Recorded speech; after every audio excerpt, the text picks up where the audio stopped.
miarakantsika rehetra amin'ny anaran'ny tompo mety efa vahaolana io fa eto ambavaka izay indray ravana no lohatenin'ity video manaraka ity ny tantara voasoratra amin'ny Exodus toko 5:20 andininy 2 ka hatramin'ny andininy 7 no angalantsika izay lesona izay. Io tantara io amin'ny andininy 2 dia manazava amin'ny hoe ary Mosesy nitondra ny Israely nifindra avy teo amoron'ny ranomasina mena dia nandroso ho any anefitra sora izy ary nandeha atelona tany anefitra izy ka tsy nahita rano.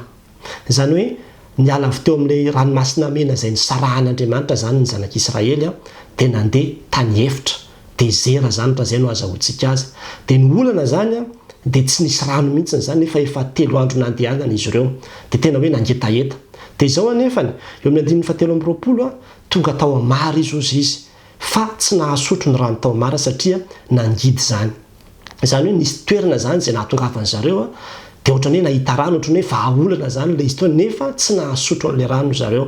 Asinareo rehefa nisy fotoana nandeha tamin'ireny toerana hoe ohatra zao any Marivoay zao dia ny rano Betsiboka io rano mavomavo be io dia misy misotro ilay olona. Ianao tsy mahasotro an'ilay rano, tsy hoe tsy azo nosotroina ilay rano fa tsy nahasotro an'ilay rano ny zanak'Israely zany ianao tsy mahasotro an'ilay izy satria jogoanao ilay izy tsy mety aminao, tsy mahazatra anao ilay izy. Na koa indrindray ilay any amorontsiraka dia misy rano ohatrany hoe masakasaika misy sira zany ilay rano dia be dia be koa ny olona tsy mahasotro an'ilay izy fa hoe mangidy be ilay rano. Na koa indraindray koa anao ohatra hoe any atsimo zao dia misy n'ilay ranopotaka reny dia ilay olona any satria efa tsy hisy rano mihitsy dia misotrona dia iny ranopotaka iny fa ianao tsy mahasotro n'iny rano iny mihitsy. Dia ohatrohatran'izay zany ny zavatra nitranga tamin'ity toerana ity, tsy hoe tsy azo nosotroina ilay rano fa ilay olona tsy nahasotro zany ny zanak'Israely satria ohatrany hoe jogohan zareo zany ilay rano tsy nety tamin'izareo ilay rano satria mangidy no andraisany an'ilay izy. Dia izao anefa dia nitaraina tamin'ny Mosesy ireo, nomemenina tamin'ny Mosesy zany hoe ahoana no atao, ahoana izy ity, matin'ny hetaheta ity indray tsika ity. Dia lasy Mosesy nivavaka nitaraina tamin'Andriamanitra dia nomen'Andriamanitra toro-tsaina izy ny amin'ny hoe misy hazo io izy dia atsipazo ao anatin'io rano io. Dia rehefa natsipon'ny Mosesy tao anatin'ilay rano ilay hazo dia lasa mamy ilay rano dia azony zareo nosotroina. Izany hoe efa vahaolana ihany ilay rano fa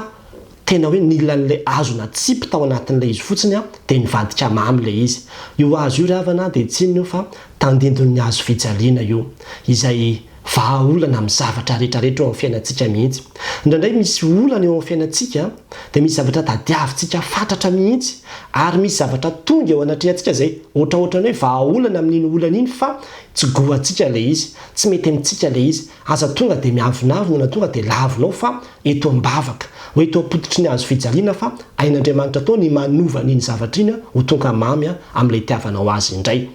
Dia tantara anankiray zao nitsotsomako ny saintsika nisy an'ireny le biby le vorona antsoina hoe vano ireny. Asa nafantatsika loatran'ny vorona eo amin'ny ranona nosy zao feno azy loatran'ny lavalava be ireny dia fotsifotsy be dia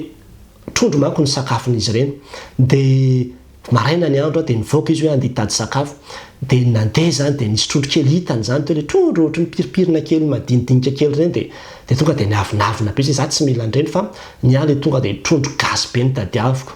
Dia nandeha ihany ny trondro manaraka zany pitraoaka moa ny filazan'ny olona any Marivoay an'ireny trondro madinika kely ireny dia pitraoaka kely zany nandalo teo dia tonga dia tsy nirarainy dia tonga tamin'ny 7 maraina mbola nandalo ihany ny pitraoaka dia tsy tiany. Za tsy mila pitraoaka fa ny ahy trondro gasy ilay trondro vavety mihitsy ny tadiaviko izy. Tonga tamin'ny 12 atoandro mbola nisy pitraoaka kelikely nandalo ihany dia za tsy mila nytony pitraoaka tony fa ny ahy trondro vavety mihitsy ny tadiaviko izy trondro gasy mihitsy ny ilaiko. Dia tonga tamin'ny 3 ariva nanomboka efa nenona amin'izay izy nanomboka ny areraka amin'izay izy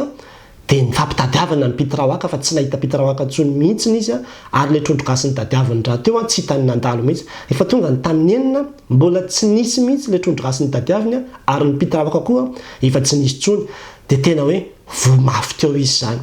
Dia ohatr'izany mihitsy ny fiainantsika. Indraindray misy zavatra angatantsika amin'Andriamanitra dia misy zavatra tonga eo anatrehantsika fa mbola tsy tena amin'ilay goantsika dia tonga dia miavinavina tsika hoe tsy izy io, tsy mety amiko io, eto ampototry ny hazo fijaliana aloha fa mety efa vahaolana io, mety efa valim-bavaka avy amin'Andriamanitra io raha io fa io ihany no ho amen'Andriamanitra anao ho sotroinao rehefa avy eo. Ary izay mihitsy hoe rehefa entinao ambavaka ny zavatra anankiray mety hiova ihany io. Ohatra zao hoe mangataka asa amin'Andriamanitra ianao dia ny asa tadiavinao asa tena hoe mety hoe asa ohatran'izao satria izao ny fianarana nataoko. Kinanjo nisy asa tonga teo anatrehanao fa asa somary hafahafa ilay izy zay ty hoe tsy araka le diplomanao na mety hoe anina de tonga de lavinao fotsiny za tsy mila an'io eto ambavaka aloha iny fa mety efa vahaolana avy amin'Andriamanitra iny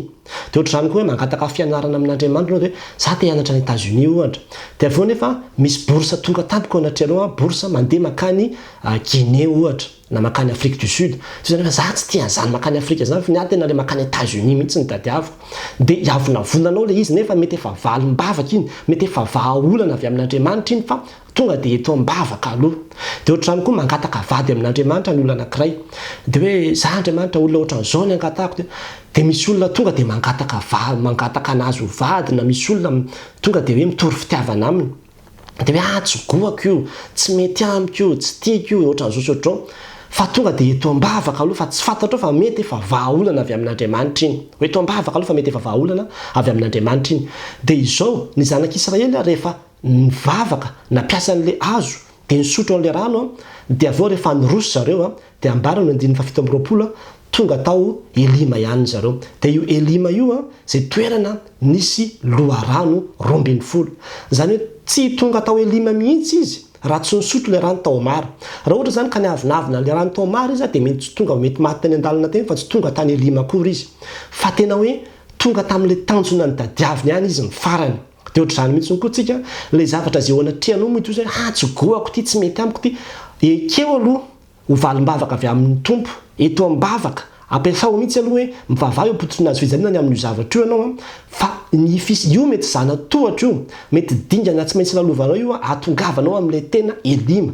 am'le tena loharano be dia be zay dadiavinao rehefa niorina any na fianarana io na olontianao io na asa io na inona dia azo eritreretina daholo zany tenin'Andriamanitra izany mizaha toetrantsika Andriamanitra ry havana